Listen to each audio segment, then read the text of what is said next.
প্রথমবার দেখে বলুন তো এটা লাগছে না একবারে যেন মতিচুরের লাড্ডু, কিন্তু একেবারেই নয়, এটা হচ্ছে গাজরের লাড্ডু। এত ইউনিক একটা রেসিপি আর এত কম সময় হয়ে যায় যে কি বলবো। তো নমস্কার, আশা করছি আপনারা প্রত্যেকেই খুব ভালো আছেন আর সুস্থ আছেন। আমার চ্যানেলে একটি নতুন রেসিপিতে আপনাদের সবাইকে জানাচ্ছি অনেক অনেক স্বাগত। আমার আজকের রেসিপি গাজর দিয়ে লাড্ডু। যদি ভালো লাগে ভিডিও শেষে লাইক করবেন। প্রথমে পুরো ভিডিওটি প্রথম থেকে শেষ পর্যন্ত দেখে নিন। সবার প্রথমে আমি একটা কড়াইয়ে কিছুটা ঘি নিয়ে নিয়েছি। তারপরে ঘিটা গরম হলে ওর মধ্যে ফ্লেভার আনার জন্য দুটো এলাচ আর একটা দারচিনির টুকরো দিয়ে খুব ভালো করে নেড়ে নিয়ে এবারে গ্রেট করে রাখা গাজরগুলো এর মধ্যে দিয়ে দেব। তারপর গাজরটাকে খুব ভালো করে নেড়ে নিতে হবে ঘিটার সাথে। তারপর এটাকে ঢাকনা দিয়ে ততক্ষণ ঢেকে দিতে হবে যতক্ষণ না পর্যন্ত গাজরের জলটা শুকিয়ে যাচ্ছে। তো বন্ধুরা, আমার রেসিপি যদি ভালো লাগে প্লিজ ভিডিও শেষে একটা লাইক করবেন, আর চ্যানেলে নতুন হলে চ্যানেলটিকে অবশ্যই সাবস্ক্রাইব করে নেবেন আবার এরকম মজার মজার রেসিপি পাওয়ার জন্য। তো দেখুন 5 থেকে 7 মিনিট পর ঢাকনাটা খুলে নিয়েছি আর গাজরের জলটা প্রায় শুকিয়ে গেছে। এই পর্যায়ে আমি 1 কাপ দুধ দিয়ে প্রথমে গাজরটাকে খুব ভালো করে দুধটার সাথে মিশিয়ে নেব। গাজরটাকে কিন্তু খুব ভালো করে সেদ্ধ করতে হবে, তাহলেই কিন্তু গোল্লাগুলো খুবই সুন্দর হবে।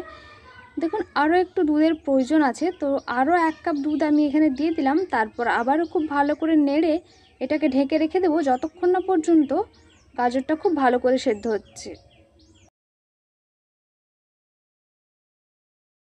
বেশ কিছুক্ষণ ধরে ঢেকে সেদ্ধ করে নেওয়ার পর দেখুন গাজর থেকে দুধটা অনেকটাই শুকিয়ে গেছে আর অনেকটাই গাজরটা নরম হয়ে গেছে। তো এই পর্যায়ে একটা স্ম্যাশার দিয়ে খুব ভালো করে এটাকে স্ম্যাশ করে নেব। একেবারে গুঁড়ো করার দরকার নেই, আধ ভাঙা করলেই হবে।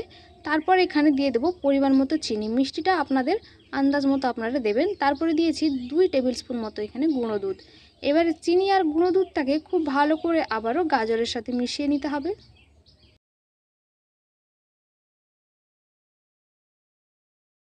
বেশ কিছুক্ষণ পর চিনি আর গুঁড়ো দুধটাকে মিশিয়ে নেওয়ার পর যখন গাজরের রসটা একেবারেই শুকিয়ে যাবে ওই পর্যায়ে আমি কিছু ড্রাই ফ্রুটস যেমন কাজু বাদাম আর দিয়েছি এখানে মগজদানা আর কিশমিশ।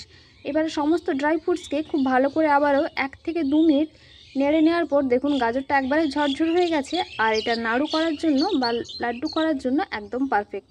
এই পর্যায়ে গ্যাসের ফ্লেমটা আমি বন্ধ করে দেব আর এই মিশ্রণটাকে একটু ঠান্ডা হতে দেব।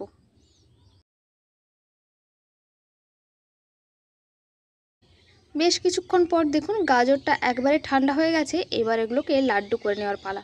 তো হাতে বেশ কিছুটা পরিমাণ নিয়ে আলতোভাবে এভাবে গোল করে পাকিয়ে নিলেই লাড্ডু কিন্তু একবারে রেডি হয়ে যাবে কোনো রকম ঝামেলা ছাড়া।